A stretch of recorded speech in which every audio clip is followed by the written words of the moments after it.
From Stanford University in Palo Alto, California, it's theCUBE, covering Women in Data Science Conference 2018. Brought to you by Stanford. Back to theCUBE, our continuing coverage of Women in Data Science 2018 continues. I'm Lisa Martin, live from Stanford University. We have had a great array of guests this morning, from speakers, panelists, as well as attendees. This is an incredible one-day technical event, and we're very excited to be joined by one of the panelists on the career panel this afternoon, Dr. Jennifer Prendki, the head of data science at Atlassian. Welcome to theCUBE. Hi, it's my pleasure to be here. It's exciting to have you here. So you lead all search and machine learning initiatives at Atlassian, but you were telling me something that's interesting about your team. Tell us about that. Yeah, also the interesting thing about my team is, even though I'm the head of data science, my team is not 100% data scientists. So the belief of the company is that we really wanted to be in charge of our own destiny and be able to deploy our models ourselves and not be depending on other people to make deployment faster. Was that one of the interesting kind of cultural elements that attracted you last year to Atlassian?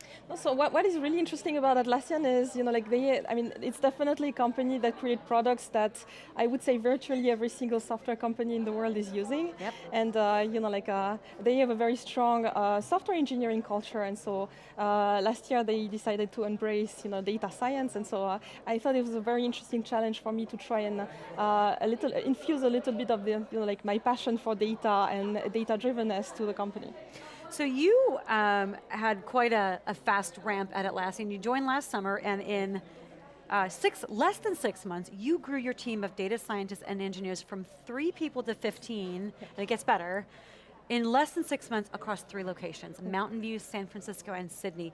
What were some of the key things for you that led you to make that impact so quickly? I think, I think most data scientists on the world are interested in making an impact, and this is a company that obviously does a lot of impact, and a lot of people talk about this company, and there is obviously a lot of interesting data, and so I think one of the amazing things is that we have a very important role to play, right? Because we are in a position where we have data related to the way people work with each other, collaborate with each other, and this is a very unique data set. So it's usually really easy to attract people to Atlassian. So. You mentioned collaboration, and that's certainly an undertone here at WiDS. I mentioned in its 3rd year, you were here last year as an attendee, now you're here this year as a speaker. They've grown this event dramatically in a couple of years alone. Yeah. The opportunity to reach, they're expecting 100,000 to engage. It's 177 regional events. Marco Gerritsen gave us that number about an hour ago, in 53 countries. What is it about WiDS that attracted you, not only back this year, but to welcome the opportunity to be on this career panel? I'll actually tell you something. So, we talk about diversity, and I think people usually think of diversity as, meeting some kind of ratio, some bar, right? I mean, to have equality between male and female or specific minorities. I think people tend to forget that the real diversity is diversity of thought. And so I actually found out that the very first data science job I actually got, I was actually the only person who had a background in applied math. And everybody else was coming from background in computer science. And I quickly realized that, I'm the only person who's really trying to push for, let's validate our models really properly, etc. And so that made me realize how important that is to have a lot of diversity. And so I think WiDS is definitely a place where you see lots of women interested in the same thing, but coming from different perspectives, different horizons at different levels of their career. And this is really something really unique in the industry. Diversity of thought, I love that. I've not heard that before. I'm going to use that, but I'll give you credit for it. But it is one of the things that is so, the more people we speak to, not just at WiDS, but at events like this on theCUBE, is you hear there's still such a need. Obviously, the scale at which the WiDS has grown shows clear demand for, we need more awareness that this diversity is missing. Yeah. But in the fact that data science is it's almost horizontal, if you will, across every industry, and it sort of is blurring the boundaries between rigid job roles, doctor, lawyer, attorney, teacher, whatever. Exactly. This is really quite pervasive, and it provides the opportunity for data scientists globally to be able to make massive impact. But also it's still, as Margot Garretson was sharing earlier, it still requires, what you said is that diversity in thought, because having a particular small set of perspectives evaluating data, you think about it from an enterprise perspective, types of companies that Atlassian deals with, and they are looking to grow and expand and launch new business models, but if the thought diversity is narrow, there's probably a lot of opportunity that is never going to be discovered. Right, that's right. Yeah. So, one of the things also I found interesting in your background was that you found yourself sort of at this interesting juxtaposition of being a mentor and going, wait a minute, this now gives you a great opportunity, but it also comes with some overhead, right? You've got it from a management perspective. What is that sort of crossroads that you found yourself reaching, and what have you done with that? So I think it's true probably every single technical role, but maybe data science more than others. You have to be technical to be part of the story, right? I mean, so I think people need to have a leader that they can relate to, and I think it's very important that you're still part of this. And it's particularly interesting for data science because data science is a field that moves so quickly, right? I mean, so usually you have people moving on to data science manager positions after being an IC, and so if you don't make a conscious effort to remain that technical point of contact person that people trust and people go to, then when I think back of the technologies that were trendy when I was still an IC compared to now, it's really important for the managers to be still aware of that in order to do a good job as a mentor and as a leader.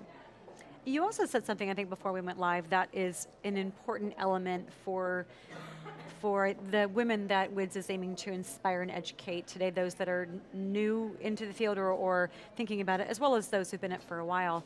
But there is not just getting there and going, yes, I'm interested, this is my passion, I want to have a career in this.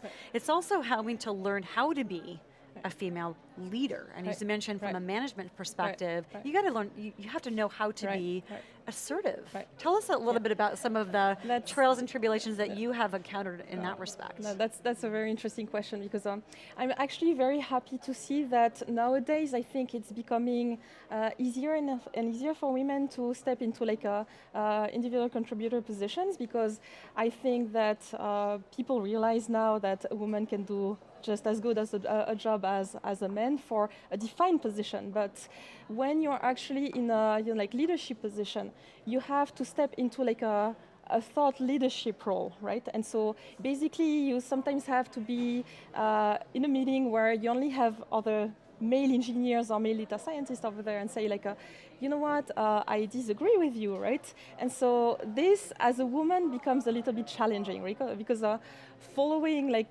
the processes that are already in place, I believe that people have realized that it's okay for a woman to do that, but then being the assertive person that goes against the flow and says, you are not thinking about it the right way, might sometimes be a problem because women are not being perceived as creatures that are naturally assertive, right? And so it's typical for people, a head of data science, female head data scientist, to be in a situation where they're perceived as being maybe a little bit aggressive or a little bit pushy, and you sometimes fall into this old saying he's the boss, she's bossy kind of thing, and I had someone once tell me a couple years ago, and I'm in tech as well, that I was pushy. And it was, I think this was a language barrier thing. I think he meant to say persistent. Yeah. But on that front, tell me a little bit more about your team of data scientists and engineers and the females on your team. Right. How do you help coach them to embrace, it's okay to speak your mind? Yep. How do you, what's that been like for you? So I would say I was actually pretty soft-spoken myself, and so at some point I realized that public speaking actually helped me get there. So I mean, somebody at some point told me you should go and you're brilliant technically, go speak at a conference. And then I realized people are listening to me actually. You always have a little bit of a imposter syndrome kind of problem as a woman. So it helped me overcome this.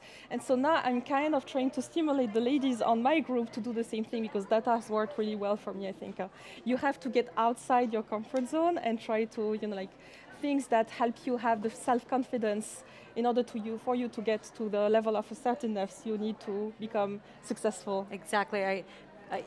We've had a number of women on the show today alone talk about getting outside of your comfort zone, and one of my mentors always says, get comfortably uncomfortable.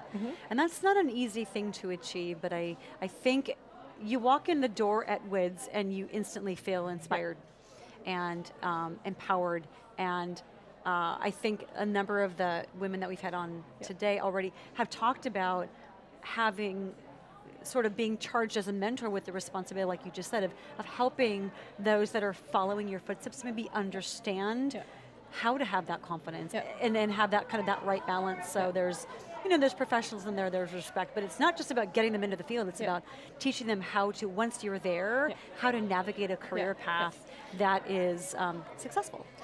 That's an interesting thought, because I actually believe that, getting comfortable with the uncomfortable is definitely something that data science is about, right? Because you have new technologies, you have new models, you have lateral moves. Like I actually was in the advertising industry as a data scientist before switching to e-commerce and then eventually to the software industry. So, I think that people who are trained to be data scientists are, like that, and so they should also be comfortable with the uncomfortable in their daily lives. Yeah.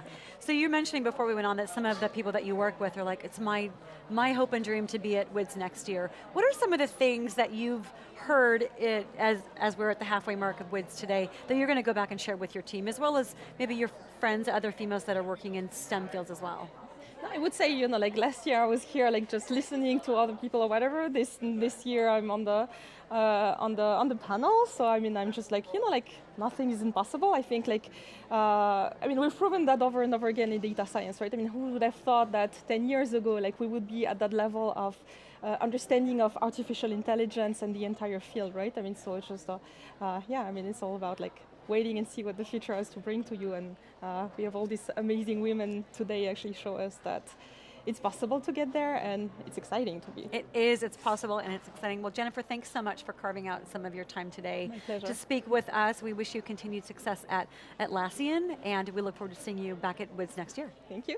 We want to thank you for watching theCUBE. We're live at Stanford University at the 3rd Annual Women in Data Science Conference. Hashtag WiDS 2018, join the conversation. I'll be right back with my next guest after a short break.